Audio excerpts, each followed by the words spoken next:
Well, first of all, on my business card it says Marion Kane, Food Sleuth. So I love a good mystery, I like a heated debate, I even like a good food fight.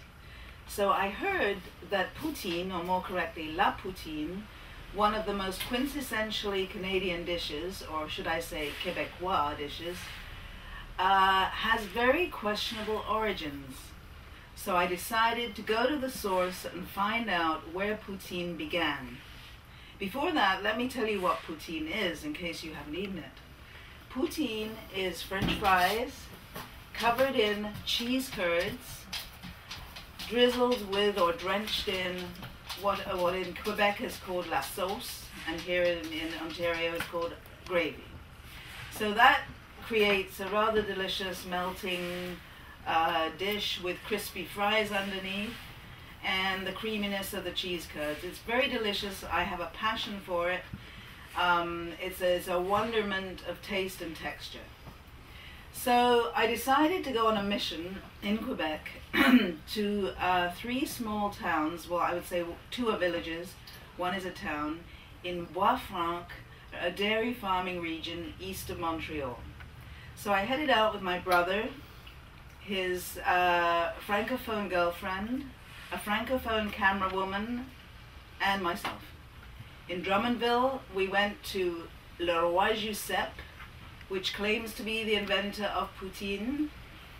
Then we went to Warwick, where the restaurant no longer exists, but my brother's girlfriend, Claire, did find an amazing clue in Max Poutine, namely the name of the first person supposed to have ever eaten poutine, a Mr. Eddie Lannes.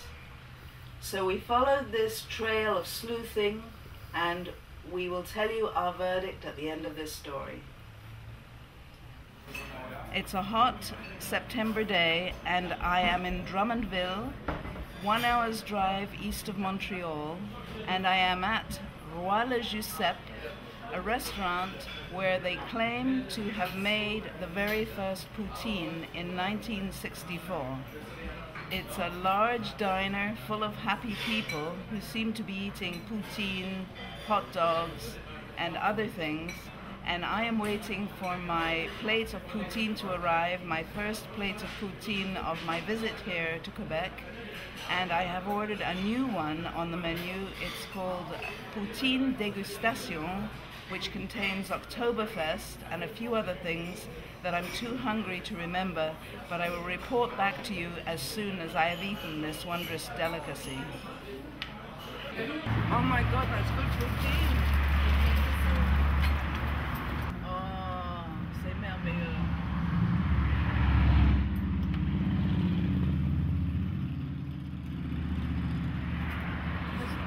So we spoke to the current owner, Daniel LeBlanc, and he offered his very detailed theory, complete with pictures, vintage photographs of how the poutine was invented. Now, can you tell me if poutine originated in Roi Le Giuseppe? Was it the original place when Jean-Paul Roy owned it? This is the counter where the poutine was invented. Oh my God! Okay. And this is the counter at the Roi de la Patate, over on Lindsay. You see? People used to come on a Saturday morning, yeah, and order the French fry, the sauce, and on the counter, I was told that the waitress, it was a gallon, and the curd cheese was inside the gallon. So the waitress, with a spoon, took some curd cheese, put it in a little plate when the customer wanted to have cheese.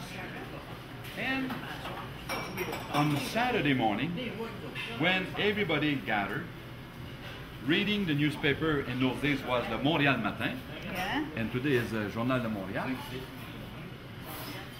People gathered, and this is how it happened. The person that is telling me this is still alive today. He says, we sat down on Saturday morning at Jean-Paul's restaurant, And we were three people always there, and the more people came in, and there was 12 stools at this counter. And Jean-Paul sauce with a bowl of French fries, and we ordered the curd cheese from the waitress. So people had the newspaper, people coming in, needed more room on the counter, took the sauce with the French fry, and then the curd cheese on top of it. And then they had their newspaper, and then they could eat. You see, with my right hand, I can eat. In my left hand, I have my newspaper. The meal became popular because people came to the curb service and wanted to have the French fry, the sauce, and the curd cheese. So that became very demanding and long for the waitress to write. So Jean-Paul, in '64, Jean-Paul gathered his staff and said, look, we have to find a name for this.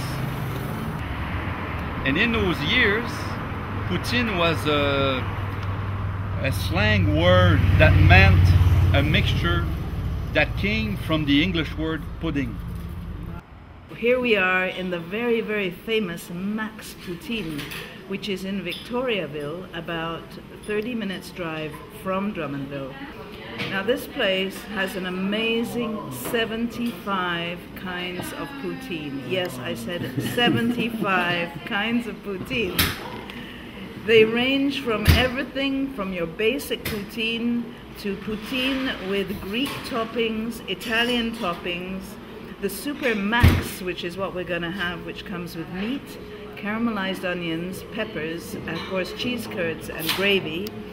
You can get something called the Duchesse, which comes with hot dog, ground beef, onion, tomatoes, mushrooms, and melted cheese. I think we're going to order that next. That to me is not a real poutine. It's quite tasty, but it's almost like unrecognizable as a poutine. You think so? It's poutine al forno. No, it's cross ethnicity. It's crossed the line into yes, into non-poutine area. Yes. You shouldn't melt cheese on top of poutine. Let's just say that. Mind you, we're eating it, aren't we? Yeah. Here we are in Warwick. Warwick is a town of 5,000 people, and it is famous for dairy. It's cows, milk, cheese. That's what this town is about. And it's also about poutine because of the famous ingredient, namely cheese curds. And we're looking in the fromagerie, which is a well-known landmark here, at the cheese section, and they have these unbelievable soft cheeses. 3 for $15. I've seen these in big cities for $15 each. The most delicious cheese tastes like brie, camembert, that kind of thing. So Warwick is really cheese central, and it's also where reputedly or disputably poutine was invented. We are trying to get to the bottom of this, and we will. This is called poutine galvaude. I have no idea what that means, but it's chicken, cheese curds, peas, of course French fries, and of course gravy. Would you say this is a knockout? Very ordinary. I don't call it a knockout compared to the other ones we've eaten. No. Well, the cheese curds save it because the chicken is second rate. But the sauce is very good. Yeah. I think the Super Max was fantastic. Yes. With the beef and stuff on it. And the gravy, that was the best one. The dégustation de poutine. Yes. The dégustation was the big hit of the day. Yeah. Voilà Giuseppe in Drummondville. Yeah. Probably the originator of poutine, but not definitely. That plot is not solved.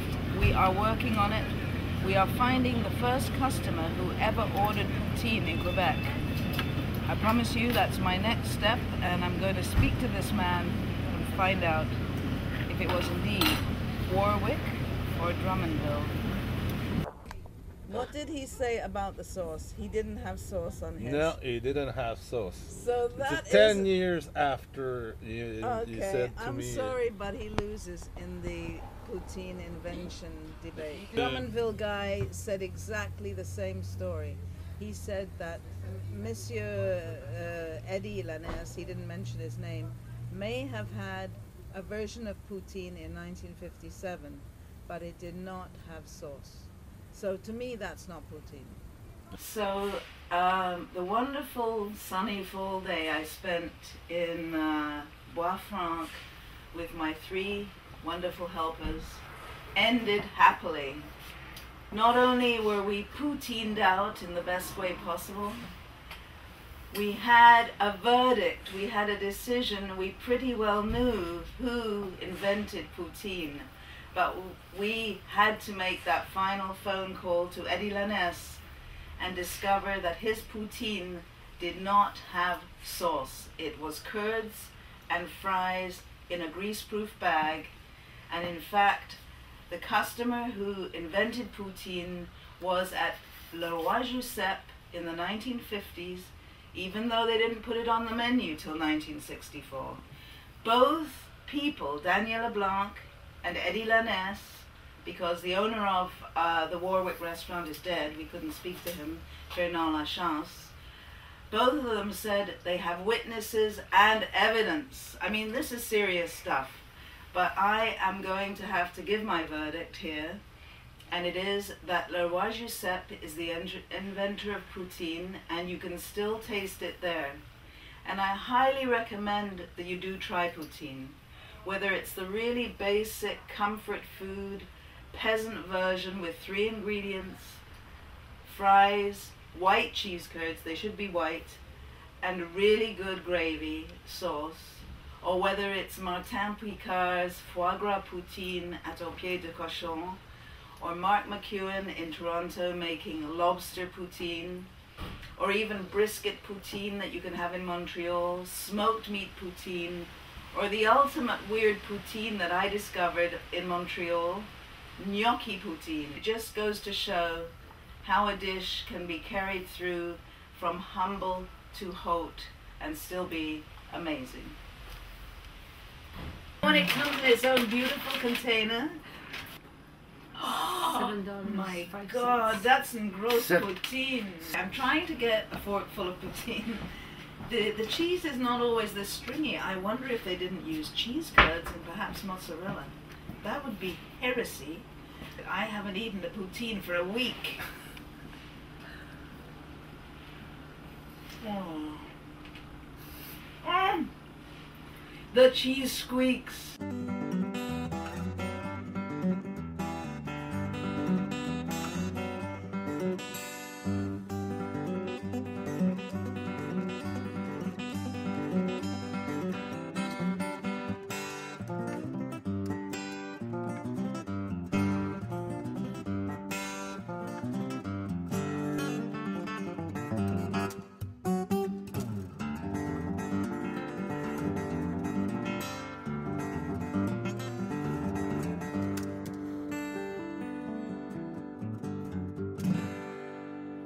Here's to poutine.